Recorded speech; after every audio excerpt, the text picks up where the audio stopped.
The Long Shorter Way by Rabbi Adin Steinsaltz, chapter-by-chapter guide. Rabbi Steinsaltz's The Long Shorter Way is a discursive commentary on the Tanya Likutei Amarim, the foundational text of Chabad Hasidic philosophy, written by Rabbi Shneur Zalman of Liadi, the Alter Rebbe, 1745 to 1812. Steinsaltz does not merely translate or paraphrase. He unpacks, illustrates, and applies each chapter's ideas with philosophical depth and pastoral warmth. The title itself comes from a Talmudic parable, Eruvin 53b. There is a short, longer way, a shortcut with obstacles, and a long, shorter way, a longer road that reliably reaches the destination. Steinsaltz uses this as a metaphor for the Tanya's entire spiritual project, the disciplined, patient inner path that ultimately gets you there. Prefatory structure. Before the 53 chapters, Steinsaltz addresses 3 introductory texts that frame everything: the compiler's preface. The Alter Rebbe explains why he wrote the Tanya. He was inundated with requests for private spiritual guidance and could not attend to every soul individually. The book is meant as a substitute for private conversation, a portable spiritual director. Steinsaltz emphasizes that this is not an abstract theological treatise, but a practical manual for the inner life addressed to every Jew regardless of their level. The approbations, Haskamot. The endorsements from other rabbis are not merely formal. Steinsaltz notes they signal that the Tanya enters a long tradition of Musar, ethical spiritual literature, but radically reframes it through Kabbalistic anthropology. The introduction, Padisha. The Alter Rebbe quotes the Talmudic oath administered to every soul before birth: "Be righteous and do not be wicked, and even if the whole world tells you that you are righteous, consider yourself as wicked." Steinsaltz shows this sets the foundational tension of the whole book, not neurotic self-flagellation, but a perpetual inner alertness. The goal is not sainthood in the popular sense, but honest self-knowledge. Part 1, The Nature of the Soul, chapters 1 to 8. Chapter 1, The Two Souls. The Tanya opens with its central anthropological claim: every Jew has 2 souls, a divine soul, Nefesh ha-Elokit, and an animal soul, Nefesh ha-Behamit. Steinsaltz is careful to prevent misreading this as Gnostic dualism. The animal soul is not evil. It is the life force of the body, driven by desire, survival, and emotion. It becomes a spiritual problem only when unchecked. Both souls are real and both have a legitimate role. The divine soul is literally a part of God above, not metaphorically, but ontologically. Chapter 2, The Divine Soul's 10 Faculties. The divine soul has 10 corresponding faculties, Sephirot, 3 intellectual, Chokmah, Binah, Da'at, wisdom, understanding, knowledge, and 7 emotional attributes, Midot. Steinsaltz explains that this is not an abstract Kabbalistic map, but a psychological reality. The soul thinks, understands, integrates knowledge, and feels, and each of these can be aligned with holiness or pulled toward the mundane. The soul's home in the body is the brain, which governs the heart. Chapter 3, The Animal Soul's Origins and Garments. The animal soul derives from the Kelapat Noga, the translucent shell, a realm of potential that is neither wholly holy nor wholly profane. Steinsaltz unpacks the 3 garments of the soul: thought, speech, and action. These are not metaphors. They are the actual channels through which the soul expresses itself in the world. This chapter lays the groundwork for the Tanya's understanding of mitzvot as the way the divine soul inhabits and transforms physical existence. Chapter 4, Torah and mitzvot as the soul's garments. When a person studies Torah or performs a commandment, their soul's garments, thought, speech, action, are enclothed in the garments of God, namely God's wisdom, Torah, and God's will, mitzvot. Steinsaltz calls this one of the most radical claims in Jewish mystical literature.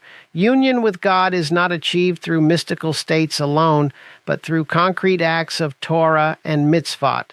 The Alter Rebbe democratizes mystical union. It is available to any Jew who learns and acts. Chapter 5. The Uniqueness of Torah. Torah is qualitatively different from all wisdom because it is God's self-expression. Steinsaltz develops the distinction between chokmah, flash of insight, and bina, elaborated understanding. Torah learning is not merely the accumulation of information, it is a mode of contact with the divine mind. This chapter pushes back against the notion that prayer or meditation is the highest Jewish spiritual form. For the Tanya, sustained Torah study holds that place. Chapter 6. The Animal Soul in Detail. Returning to the animal soul, the Alter Rebbe maps out its 10 faculties mirroring the divine soul structure and 4 fundamental emotional drives: love of pleasure, fear/avoidance of pain, desire for honor, and anger. Steinsaltz notes this is remarkably modern. It anticipates depth psychology's account of human motivation. The animal soul is not to be destroyed but redirected. Its energies are the raw material for spiritual transformation. Chapter 7. The Seat of the Animal Soul. The animal soul resides primarily in the heart, the seat of emotion, and in the blood, the seat of vitality. Steinsaltz connects this to biblical anthropology, nefesh ha-dam, the soul is in the blood, Leviticus 17:11. The heart's spontaneous emotional reactions, before conscious thought intervenes, are the animal soul expressing itself. The goal is not to bypass the heart, but to educate it, so that its automatic responses gradually align with the divine soul's values. Chapter 8. The Body as Battlefield. The body is the arena in which 2 souls compete for expression. Steinsaltz emphasizes that this is not a battle between good and evil in an absolute sense. The animal soul is not demonic. It is a battle between the transcendent and the immediate, between one's higher self and one's instinctual self. The Alter Rebbe locates this struggle in every act of daily life: eating, speaking, working, resting. Part 2. The Beinoni, the Realistic Ideal, chapters 9 to 15. Chapter 9. 3 Categories of Human Being. The Tanya identifies 3 types: the Tzaddik, righteous, the Rasha, wicked, and the Beinoni, intermediate. But these are not judgments about behavior. They are descriptions of the inner psychological state. The Tzaddik has truly transformed the animal soul. Evil no longer arises within him as desire. The Rasha is dominated by the animal soul. The Beinoni, and this is the Tanya's revolutionary claim, is the one in whom the animal soul is alive and active, but the divine soul always wins in practice. Steinsaltz insists the Beinoni is the target audience of the Tanya, not the saint, not the sinner, the struggling, sincere, normal person. Chapter 10. What the Beinoni is not. Steinsaltz uses this chapter to sharpen the concept by negation. The Beinoni is not someone who commits an equal number of sins and mitzvot. The Beinoni never actually sins. Not because temptation is absent, it is very much present, but because the divine soul's control of action, speech, and thought remains unbroken. The inner struggle is continuous and fierce, but the outer expression remains holy. This is not hypocrisy, it is spiritual discipline. Chapter 11. The Beinoni in practical terms. The Beinoni's divine soul governs the 3 garments: thought, speech, action, even when the animal soul generates powerful counter-impulses in the heart. Steinsaltz explains the Tanya's hierarchy. Action is more fundamental than feeling. You do not need to feel holy in order to act holy. This is a profound pastoral insight. It liberates people from the tyranny of their own emotional states. Chapter 12. The Hidden Tzaddik and the Revealed Rasha. The Alter Rebbe distinguishes tzaddikim and rishayim who are nistar, hidden/inward, versus nigle, revealed/outward. Steinsaltz draws out an important implication. Outward behavior is not the whole story. A person who appears righteous may be suppressing rather than transforming desire. A person who stumbles may have an inner life of genuine striving. The Tanya cares about the whole person, not just the public performance. Chapter 13, Love of God as the Foundation. At this point, the Alter Rebbe pivots to the motivational question: what drives the Benoni to maintain discipline? The answer is love of God, not as a warm feeling, but as an orientation of the will. Steinsaltz traces two forms of love: ahava rabbah, great love, a pre-given grace, and ahava batanugim, love with delight, cultivated through contemplation. Both are explored as real psychological states, not mere theological abstractions. Chapter 14, The Accessible Love. The Tanya now describes a love of God that every person can access, the love embedded in the Shema declaration: "You shall love the Lord your God with all your heart, with all your soul, and with all your might." Steinsaltz explains that this love does not require mystical experience. It is activated by simply remembering one's relationship to God and one's essential nature as a divine soul. The Shema is not just a prayer, but a psychological reset. Chapter 15. Two aspects of the love-fear axis. The Alter Rebbe pairs love with fear/awe, yira. Steinsaltz distinguishes between lower fear, fear of punishment, and higher fear, awe before God's greatness. Both are legitimate and both motivate different aspects of spiritual life. Lower fear prevents sin. Higher awe generates the posture of humility and openness from which genuine love can flower. Part 3, The War Within, Practical Spiritual Psychology, chapters 16 to 25. Chapter 16, Every Person's War. The spiritual life is described explicitly as a war, milchama. Steinsaltz notes that the Alter Rebbe does not promise this war will end in this lifetime, at least not for most people. The Benoni's life is characterized by permanent inner conflict, but this is not a counsel of despair. The point is that the war itself is the spiritual life. Accepting the struggle rather than fleeing it is the beginning of maturity. Chapter 17. The indwelling of the divine God's presence does not abandon the person in struggle. The Shekinah, divine presence, is specifically said to dwell in the place of the battle. Steinsaltz draws this out beautifully. God is not found only in states of spiritual triumph or mystical rapture. God is found in the trenches, in the moment of temptation, in the persistence of the struggling soul. Chapter 18. The Torah is very close to you. Quoting Deuteronomy 30:14, "For this thing is very close to you in your mouth and in your heart to do it." The Alter Rebbe insists that spiritual transformation is always within reach. Steinsaltz explains this is not naive optimism but a structural claim. Because the divine soul is literally a part of God, it always has access to divine resources. The obstacle is not cosmic distance but psychological inattention. Chapter 19. When the Rasha is temporarily dominant. What happens when a person actually does sin? The divine soul has not been destroyed. It has been hidden or overwhelmed temporarily. Steinsaltz introduces the concept of yesh, substantive selfhood/ego, as the mechanism of sin. When the person becomes so absorbed in their own autonomy that the divine soul's voice is drowned out, sin is fundamentally a state of forgetting one's true identity. Chapter 20. The hiding and the revealing God's relationship to the world involves tzimtzum, contraction/concealment.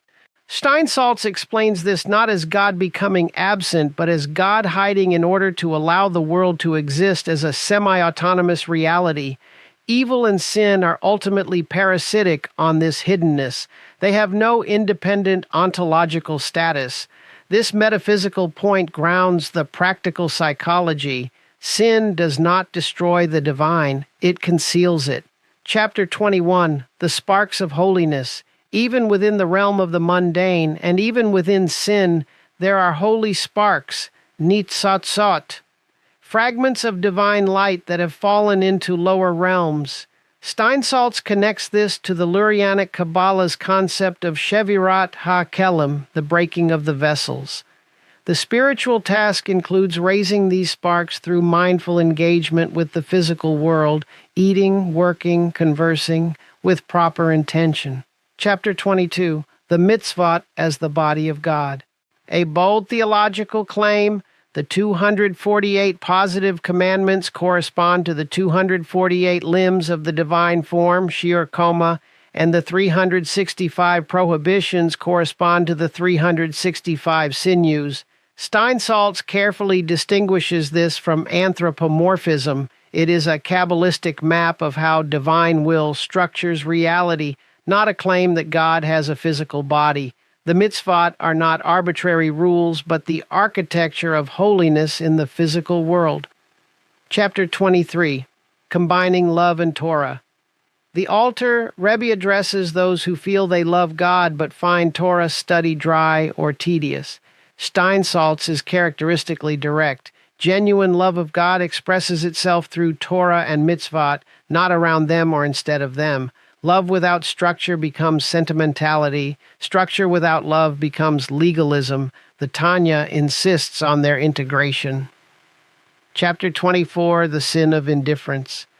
This chapter addresses a subtle but serious spiritual failure, bitul Torah, wasting time that could be spent on Torah study, not from temptation but from laziness and heaviness, atzvut and akim. Steinsaltz distinguishes between atzvut, depression/gloom, which is spiritually corrosive, and merirut, bitterness/contrition, which is spiritually productive.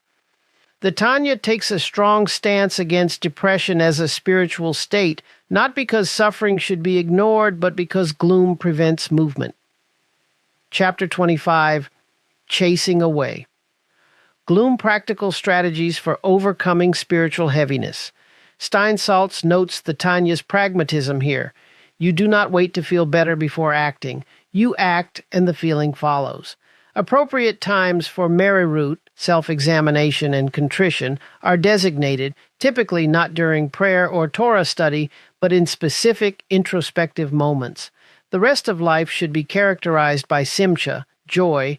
Part 4, Contemplative Practice, Hit Bone Nut, chapters 26 to 34. Chapter 26, The Commandment to Love. The altar, Rabbi begins exploring how love of God is cultivated rather than simply received. The key practice is hit bone nut, sustained contemplative reflection on God's greatness. Steinsaltz explains this is distinct from meditation in the popular sense. It is intellectual engagement that generates emotional response.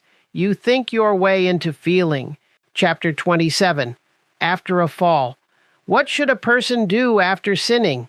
The Tanya's counterintuitive answer, do not dwell in guilt excessively. Brief, focused contrition, yes. Prolonged self-laceration, no. Steinsaltz finds this pastorally profound. Guilt that spirals inward becomes narcissistic and paralyzing. The healthy response is teshuva, return, and then forward movement. The sin is real, so is God's forgiveness, so is the next moment's opportunity. Chapter 28, Sadness versus Bitterness. A full chapter on the difference between destructive sadness and constructive bitterness. Steinsaltz draws out that the Tanya's concern is not to suppress negative emotions, but to direct them properly. Bitterness about one's spiritual failures felt at appropriate times is healthy and motivating. Chronic sadness about those same failures is spiritually counterproductive. It keeps the person fixated on the self rather than oriented toward God. Chapter 29, The Battle Against Intrusive Thoughts. How to handle inappropriate thoughts that arise during prayer or study. The Tanya's advice is not to fight them directly, which gives them more power, but to redirect attention, to think something better rather than to white-knuckle the thought away. Steinsaltz likens this to Gestalt principles. You cannot think about nothing, so think about something holy instead. The intrusive thought is not a sign of spiritual failure. How you respond to it is what matters. Chapter 30, You Are Not Alone. A deeply pastoral chapter. The Alter Rabbi tells his readers, your struggle is universal. Every person faces the same inner war. Steinsaltz emphasizes that communal solidarity is itself a spiritual resource. Knowing that the Benoni's struggle is the human condition prevents the isolation and shame that compound spiritual difficulty. Chapter 31, The Danger of Comparing Yourself to Others. Comparing your inner experience to someone else's outer appearance is spiritually destructive. Steinsaltz is incisive here. You only see another person's garments, behavior, speech, achievement. You do not see their inner struggle. The tzaddik who appears serene may have fought far harder battles than you know. Comparison is the enemy of authentic spiritual growth. Chapter 32, Loving Your Fellow Jew. The commandment, Vahavta l'reacha kamoka, love your neighbor as yourself, is grounded in the shared reality of the divine soul. Steinsaltz explains, if every Jewish soul is literally a part of the one God, then love of neighbor is not merely an ethical duty, it is an ontological recognition. All Jews share one soul root. Enmity and division are a kind of spiritual delusion. Chapter 33, Joy as Spiritual Practice, Simcha Shel Mitzvah, joy in the performance of commandments, is not optional. Steinsaltz explains the Tanya's claim that joy breaks down the barriers between the animal and divine souls. When a person acts with genuine gladness, the animal soul's resistance decreases. Joy is not a reward for spiritual achievement, it is a tool for achieving it. Chapter 34, Contemplating Divine Greatness, a detailed guide to hit bone nut as applied to the concept of Sad Hashem, the mystery of God's being. Steinsaltz walks through the Tanya's instruction to meditate on God's presence filling and surrounding all worlds. The purpose is to generate bitul, nullification of ego, not as self-destruction, but as a loosening of the ego's grip, allowing the divine soul to surface. Part 5, Teshuvah, Return and Repair, chapters 35 to 40. Chapter 35, The Mystery of Teshuvah. Teshuvah is not merely repentance or the undoing of guilt, it is return to one's essential divine nature. Steinsaltz notes the Tanya's radical claim, Teshuvah is ontologically powerful. A genuine act of return actually reshapes spiritual reality, not just the person's subjective state, but something real in the metaphysical order. Chapter 36, The Divine Spark in Every Act. Even neutral acts, eating, sleeping, business, can be elevated into holiness through intention, kavana. But more fundamentally, the divine spark, nitzatz Elohi, is present even in acts done without explicit spiritual intention, because the person doing them is a divine soul. Steinsaltz draws out the implication, nothing is categorically beyond redemption. Chapter 37, The Study of Torah for its own sake. Torah lishma, Torah studied not for external reward but for its own sake, is the highest form of engagement because it most completely encloses the human mind in the divine mind. Steinsaltz explores the paradox. Can you decide to study for its own sake, or does that self-conscious motive undermine itself? The Alter Rebbe resolves this through the concept of bitul, by diminishing self-interest through the practice of hit bone nut before study. Chapter 38, Mitzvot and the Body. The physical acts of mitzvot transform the body itself. Steinsaltz develops the claim that the body is not a spiritual obstacle to be overcome, but a sacred vessel to be sanctified. The 248 limbs performing 248 positive commandments become, literally, conduits of divine energy. This radically counters any tendency toward Gnostic body hatred in Jewish spirituality.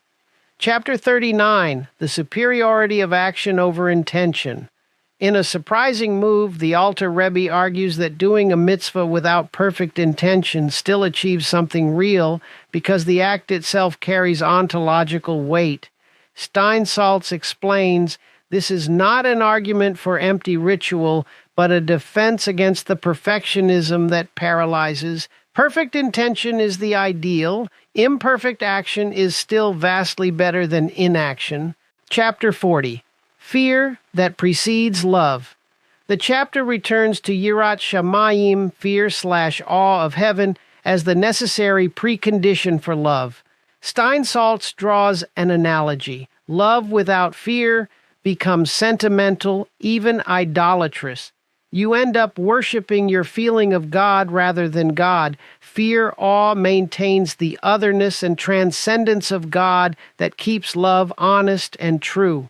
Part 6, Advanced Soul States and Divine Service, chapters 41 to 53. Chapter 41, Two Levels of Awe. The Alter Rebbe distinguishes Yira Tata, lower awe, fear of punishment, from Yira Ila'a, higher awe, awe before divine majesty. Steinsaltz traces a developmental arc. Most people begin with lower awe and gradually mature into higher awe. Both are legitimate at their stage. The spiritual life is not about skipping lower stages, but moving through them.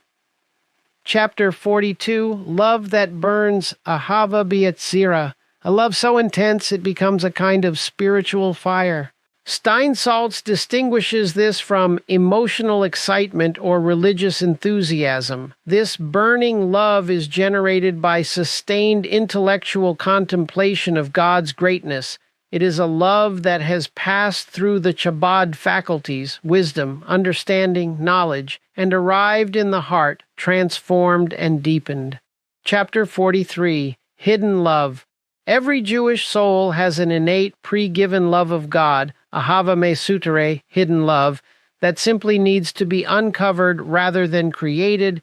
Steinsaltz finds this enormously liberating. You are not building love from nothing. You are discovering something already present at the core of your being. Spiritual practice is excavation, not construction.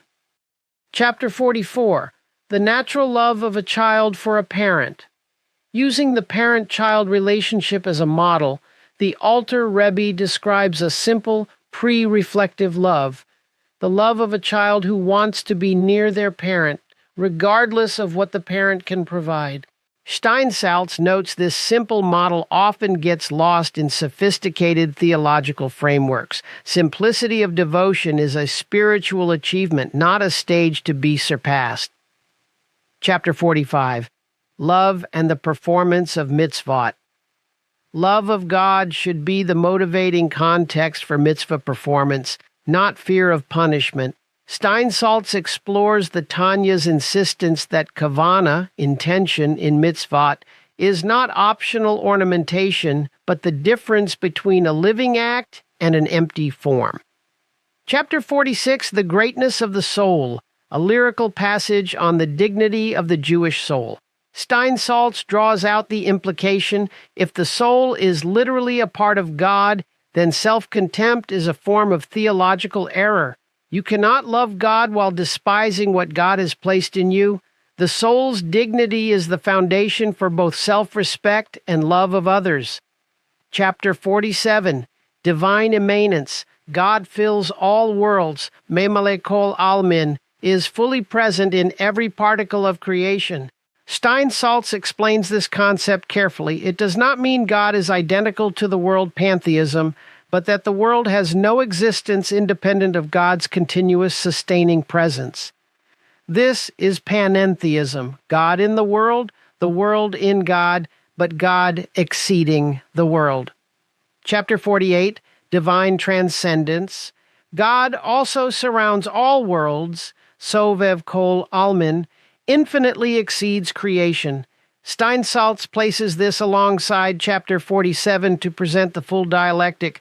God is maximally intimate, filling all things, and maximally transcendent, exceeding all things simultaneously. Neither attribute cancels the other. Both are needed for authentic religious life. Chapter 49, the unification of God through human action. When a person performs a mitzvah with proper intention, they participate in the yichud unification of the transcendent and immanent aspects of God. Steinsaltz explains, human spiritual action is not merely self-improvement, it has cosmic significance. The Tanya grounds an expansive sense of human dignity and responsibility. Chapter 50, Deepening the Love of God. Practical guidance on how to deepen love of God through meditation on the concept of Ein od milvado. There is nothing besides Him. Deuteronomy 4:35. Steinsaltz notes this is not a metaphysical proposition only. It is a practice, the deliberate effort to perceive all reality as expressions of divine presence rather than as autonomous objects. Chapter 51, the service of prayer, avodah shebalev, service of the heart, is the arena in which the inner life is most directly engaged. Steinsaltz explains the Tanya's understanding of prayer as a daily reenactment of the soul's relationship to God, not a petition list, but an alignment of consciousness with divine reality. Chapter 52, the wholeness of the service. The penultimate chapter integrates all the previous themes: Torah, mitzvot, prayer, love, awe, hitbonut, teshuvah. Steinsaltz emphasizes that the Tanya does not present a single technique but a complete way of being. Every dimension of life, from intellectual study to physical eating, has its place in the integrated service of God. Chapter 53, the conclusion, returning to God. The final chapter returns to the theme of Teshuvah as the encompassing frame for the entire book.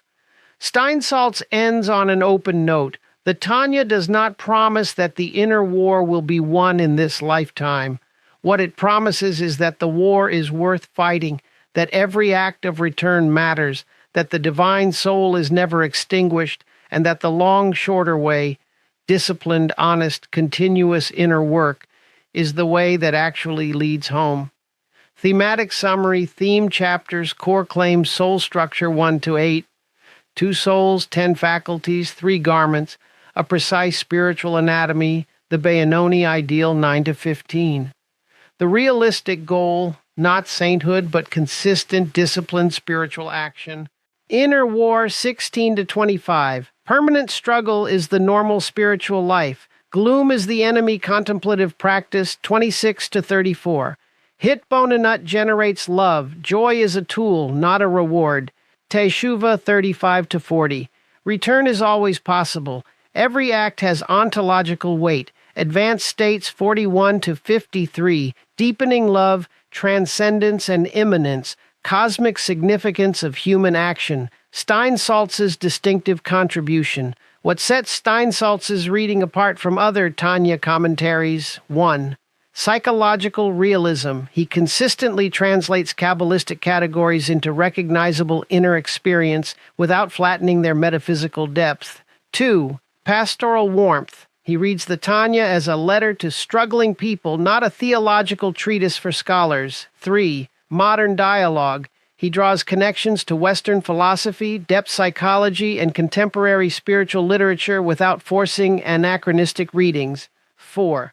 Anti-perfectionism.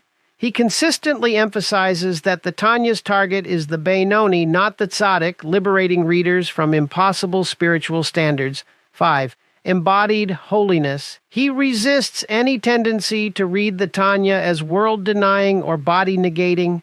The physical world is the field of holiness, not its obstacle. This book remains one of the most accessible yet philosophically serious introductions to Chabad Hasidic thought available in English, and Steinsaltz's commentary is widely regarded as essential reading for anyone who wants to understand not just what the Tanya says, but why it matters for a life of genuine spiritual depth. Hi, this is Mike Koplitz from Followers of the Way Ministry. I hope you enjoyed this video. There is a tremendous amount of other material on the Followers of the Way website. You can find all kinds of no-cost material, research papers, videos, church graphics, educational videos. I hope you take an opportunity to come visit. God bless. Amen.